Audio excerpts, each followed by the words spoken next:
Bueno, mi exposición está basada en el proceso de investigación del experimento de Milgram. En la clase pasada estuvimos leyendo, ¿se acuerdan? Muchos puntitos, que eran hasta el 13, sobre cómo se hace una investigación. Entonces yo tomé como ejemplo el experimento de Milgram, porque es un experimento en psicología, y como ya está realizado, pues se puede completar muy bien todos los 13 pasos. Como un poquito de contexto, el experimento de Milgram lo hizo obviamente un psicólogo que se llama Stanley Milgram. Él era profesor en la Universidad de Yale en Estados Unidos y se realizó en 1961. Es muy importante la fecha porque acababa de pasar, bueno, era muy reciente, la Segunda Guerra Mundial, y se habían dado los juicios de Nuremberg. ¿Alguien tiene alguna idea qué son los juicios de Nuremberg? ¿No? Sí, yo sí. Son los juicios que se le hicieron a los nazis, a los criminales de guerra después de la Segunda Guerra Mundial. Muy bien, esos son pues un proceso que se llevó contra los soldados nazis o los líderes nazis que hicieron todo lo del exterminio judío, los campos de concentración y todo eso. Entonces nos vamos a centrar en Adolf Eichmann, que era uno de ellos, y se le realizó un juicio en Jerusalén y obviamente se le condenó a muerte, pero dentro de las actas de los juicios de Nuremberg, él decía que él no tenía ninguna responsabilidad, o sea que él solo seguía órdenes, que no sentía ni culpa ni pena por las personas a las que había pues matado en los campos de concentración. Entonces eso le llamó mucho la atención a Stanley Milgram. Es por eso que decidió como crear todo este experimento para ver si era cierto, o sea, qué tanto una persona es capaz de obedecer una orden, o sea, y llegar hasta matar a otra persona, y aunque eso fuera como en contra de sus propios valores morales. Entonces, eso más o menos es como que lo que originó que Milgram hiciera este experimento. Entonces, así como que ya yéndonos a lo que es como el proceso de cómo se realiza una investigación, el primero, que es la selección del tema a investigar. El tema de Milgram era la obediencia a las figuras de autoridad, porque le llamaba la atención cómo es posible que una persona te diga mata a ese hombre y tú lo mates sin más. O sea, decía, ese es mi tema, la obediencia. Luego después, en los antecedentes, hay varios antecedentes. Por ejemplo, Sheriff es un autor que es de 1936 con un tema que se llama la normalización, y Solomon Asch con otro tema que se llama la conformidad, que es en 1951. Ellos más o menos como anteriormente como que tratan lo que es tomar decisiones en un grupo. Por ejemplo, que muchas veces decidimos hacer algo no por nuestro criterio, sino por lo que el grupo espera de nosotros. Esto más bien es de Solomon, que queremos estar en conformidad con el grupo al que pertenecemos. Y obviamente pues él tomó las actas de los juicios de Nuremberg, donde están las declaraciones de los nazis, de por qué lo hicieron, qué hicieron, o sea, está todo el desglose. Esos más o menos eran los antecedentes, documentos ya existentes y los documentos como de la situación que él iba a estudiar. Y luego su pregunta de todo el experimento que él quería contestar es: ¿puede cualquier ser humano cometer los más atroces crímenes contra la humanidad solo por obediencia a la autoridad? Esa era la pregunta que generaba todo este experimento. Luego después, la delimitación del problema, analizar mediante un experimento hasta qué punto las personas obedecerían órdenes. O sea, su delimitación del problema es hacer un experimento. O sea, eso tiene que quedar muy claro que es un experimento en laboratorio. No es ir a entrevistar a los sobrevivientes, no es ir a, pues incluso también a algunos otros que hubieran estado ahí participando, que pudieran dar opiniones como entrevistas, observación, todo eso. Eso no es un experimento en laboratorio. Él fue como dijo que iba a resolver su problema. Luego después, con la hipótesis, Él dice que la mayoría de las personas obedecerán órdenes de autoridad, incluso si esas órdenes entran en conflicto con su ética personal. Eso en base a lo que había visto en los juicios de Nuremberg. Luego después, en definición de objetivo, identificar los factores que influyen en la obediencia, evaluar la influencia del contexto en la toma de decisiones y analizar el grado de obediencia en individuos cuando reciben órdenes de una figura de autoridad. Él quería, saber qué tanto una persona obedece y por qué y cuánto influye el ambiente donde se desenvuelve, porque dice que es muy importante, dónde nos desenvolvemos el grupo y lo que veíamos acá, lo que es la conformidad con el grupo al que pertenecemos. Luego después, la justificación del problema nos dice que la obediencia, así como estudio en general, es importante porque el principio de obediencia de autoridad es un pilar que sostiene la sociedad, permite la protección del sujeto. Por ejemplo, la obediencia en un grupo social, por ejemplo, respetar las leyes de tránsito, son cosas que nosotros obedecemos porque eso nos protege, como dices, protección del sujeto. A mí no me pueden decir que lo maté intencionalmente en un atropello porque se atravesó donde no era, entonces eso te protege, en el caso de las leyes de tránsito. Pero dice que una exacerbada obediencia exime de responsabilidades y disfraza de deber impulsos sádicos. Que como que ya ser muy obedientes sin cuestionar que estamos obedeciendo, algunas veces es algo que quisiéramos hacer, pero está protegido como ese que quisiéramos. Está enmascarado. Ajá, enmascarado, me lo están mandando.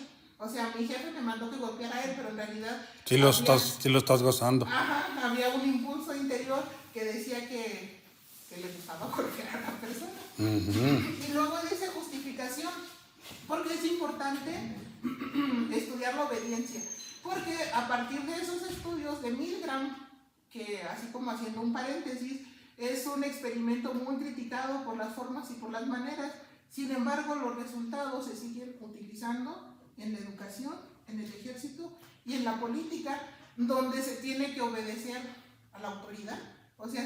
Se busca la manera de cómo los estudiantes obedezcan a la figura de autoridad, que en este caso son los profesores, en el ejército pues a los mayores y en la política pues votar. La verdad es que, es un experimento que a mí se me hace muy, muy, muy, muy interesante. Luego después en el marco teórico, él define, vienen muchísimos términos, pero yo creo que estos tres serían como los que yo dije voy a poner. La autoridad, él decía quiénes son las personas que representan autoridad, y a esas son a las que se les suele respetar, porque la figura de autoridad tiene que ser legítima y competente. Por eso hay veces que dicen que hay personas que tienen autoridad, ¿qué se puede decir? De nombre, pero no tienen autoridad legítima porque su persona no tiene la autoridad como por sus acciones.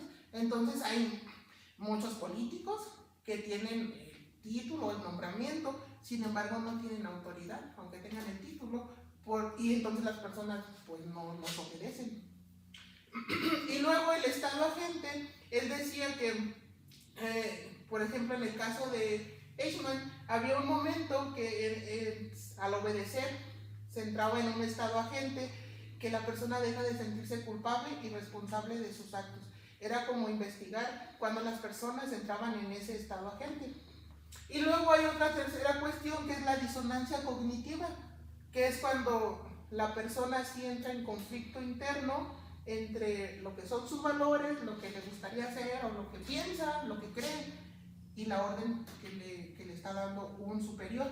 Y eso se llama disonancia cognitiva porque no sabe qué hacer, lo que cree o lo que le ordena. Entonces, por eso es interesante estudiar lo de la autoridad. Y luego acá entramos ya en el diseño y exposición de la metodología. Y esta es la parte que es más rica porque está más explicado. ¿Cómo se diseñó el experimento? Que estamos hablando que es un experimento en laboratorio. decía ahí que se hizo en el sótano de la Universidad de Yale. Y se empieza con un reclutamiento de personas para participar en un experimento, pero les decían que era un experimento sobre aprendizaje y memoria. Nunca les dijeron que era un experimento sobre obediencia, sino sobre aprendizaje y memoria. Y ya cuando eran seleccionados, se rifaban los roles que iban a ver, que era el maestro, un alumno y el experimentador, pero pues el experimentador era alguien que ya estaba de fijo. Entonces, según eso se rifaban, pero así como a grandes rasgos, el que era participante siempre iba a ser el maestro, y como que le hacían trampa a la rifa para que siempre fuera el maestro. Y el alumno era un actor que habían contratado. Entonces, en realidad, al único que se estaba estudiando era al maestro. Él era el participante del experimento. Entonces, el maestro, o sea, el sujeto del experimento, le iba a preguntar al alumno que está en otra habitación. Era un experimento, les digo que era de memoria. Le empezaban así como a dar pares de nombres. Por ejemplo, cielo, azul, rojo, sangre, negro, noche. Entonces repetían esos pares de palabras. Y después ellos tenían que repetir, por ejemplo, si yo decía negro, él tenía que decir la segunda palabra. Si se equivocaba y daba una respuesta incorrecta, le daban un choque eléctrico, que iban de los 15 a los 450 voltios. Al principio los hicieron experimentar un choque de 40 voltios para que vieran cómo se sentía, y 40 voltios pues es muy poquito a los 450 voltios. Y el participante, o sea, sería el alumno, lo mostraban atado en una silla con electrodos para que no se pudiera mover. Entonces esto de acá es una relación entre el voltaje y el dolor, porque el maestro tenía los botones que iban primero: descarga leve, descarga moderada, descarga fuerte, muy fuerte, descarga extrema, intensa y peligrosa, y letal. Entonces, la función del maestro era ir aumentando los voltios cada vez que el alumno se equivocaba y no daba la respuesta correcta. Entonces, por ejemplo, en descarga leve, el actor, porque les digo que era un actor, que ya no estaba aquí en esta habitación junto al maestro, se quejaba. Y luego iba subiendo expresiones de molestia y dolor, primeras súplicas para detener el experimento. En los 180, gritos de dolor y protestas intensas. En los 270, gritos desesperados, súplicas, golpes en la pared. De los 300 voltios, gritos ahogados, súplicas para ser liberado, luego silencio. En los 330 voltios a los 450, que ya es letal, ya no había respuesta del alumno, porque se asume que estaba inconsciente, que estaba muerto. Entonces, imagínense, yo soy el sujeto del experimento y, no sé, Flora me contesta mal. Entonces, yo le voy subiendo. O sea, primero de 15 a 75, el siguiente botón así. Y yo hubo un momento, por escuchar los gritos, decía, no, es que ya no, o sea, no puedo seguir. Dice que tiene problemas del corazón, que ya pare. Entonces, lo que hacía el experimentador, que estaba junto al maestro, que traía una bata como signo de autoridad, que era científico, le decía, no tiene opción, o sea, debe continuar con el experimento. El experimento requiere que continúe.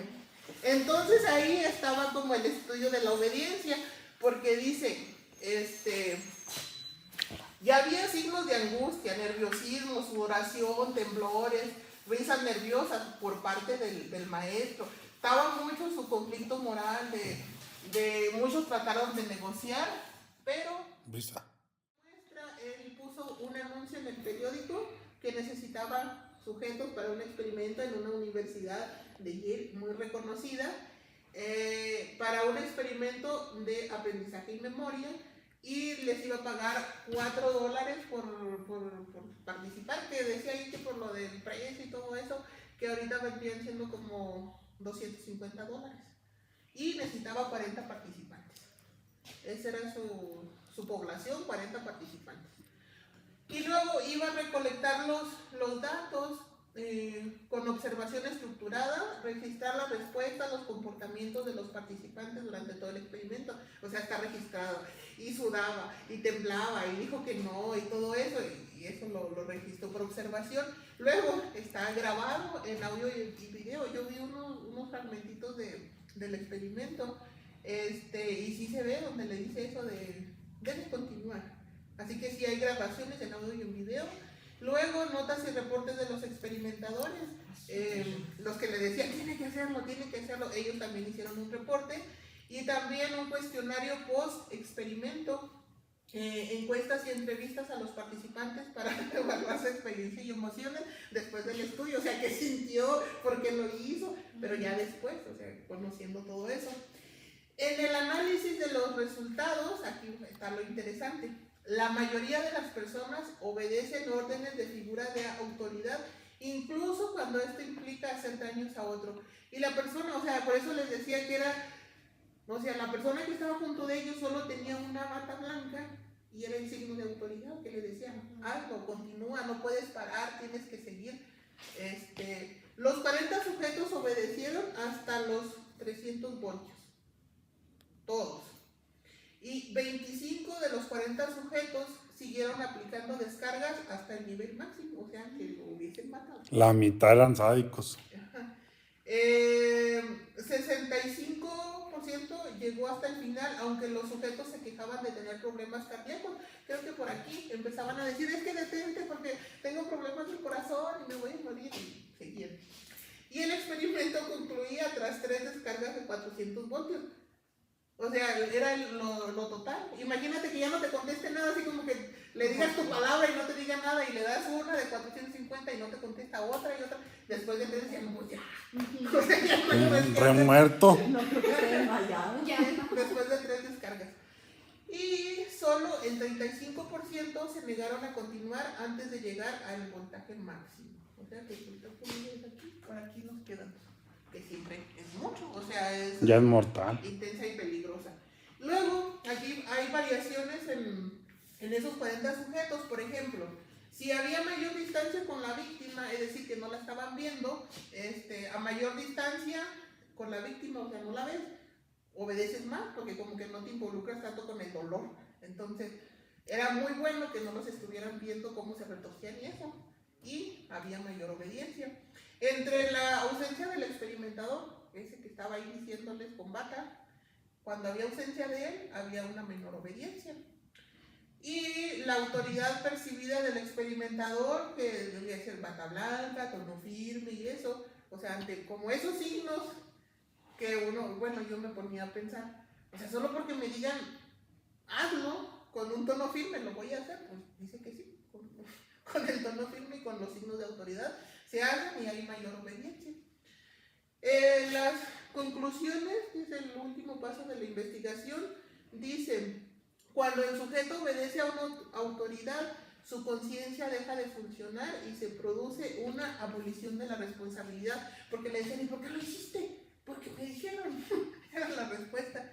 Y el sujeto siempre tiende a justificar sus actos inexplicables.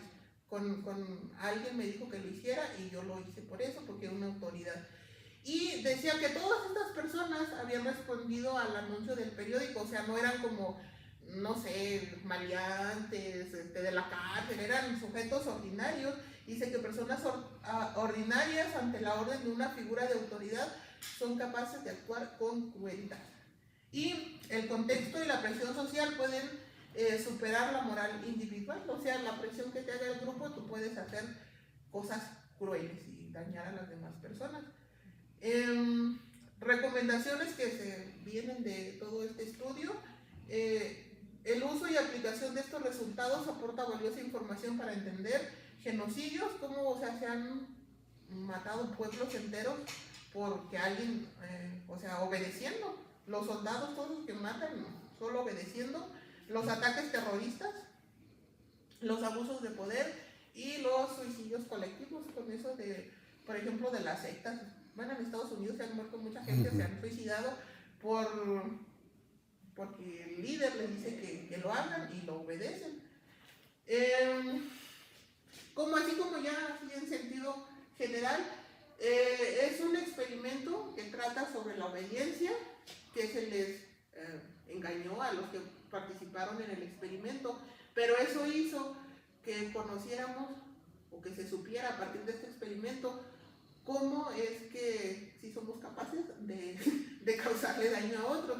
Y yo me ponía como decir, o sea, este experimento es de 1961, pero actualmente, hace tiempo yo escuchaba un podcast de, no sé si, bueno, era un sicario llamado Tacita, pero a través de todos los episodios va narrando cómo fue capaz de asesinar, o sea, de todos los actos terribles, y tampoco sentía culpa, porque decía que obedecía, o sea, que alguien le decía, le mandaba a matar a alguien, yo ni sabía ni lo conocía, pero a alguien, o sea, me lo ordenaron, y creo que este experimento, o sea, tendría mucha relación con lo que vivimos en la actualidad, con los actos de crueldad, o sea, que son horribles, y las personas no sienten culpa.